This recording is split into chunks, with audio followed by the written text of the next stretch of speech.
देखिए, क्षेत्र अच्छा लगता है कविता, भारतीय capital market, Indian stock market, क्योंकि ये कंपनी भारतीय शेयर बाजार से जुड़ी हुई है। एक कंपनी जहां पर हमारी रिसर्च टीम की खरीदारी की राय है इस क्षेत्र में, वो है कैम्प्स।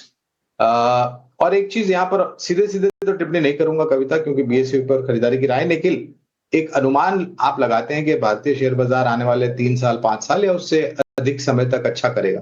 तो भारतीय शेयर बाजार से जुड़ी हुई जो कंपनियां हैं,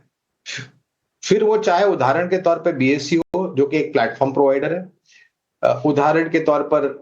सर्विस प्रोवाइडर जैसी कंपनी सीडीएसएल या कैम्प्स, या फिर कोई इंटरमीडिएटरीज, ये सभी कंपनियां अच्छी करेगी। और एक टेलविंड ट्रिगर कविता ये भी है कि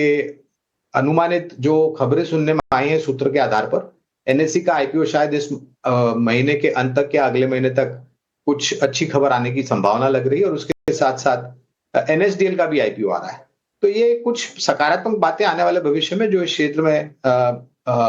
लग रहा है कि लंबी अवधि के लिए इन सब कंपनियों में अच्छा काम हो सकता है, नतीजे भी अच्छे आ सकते हैं।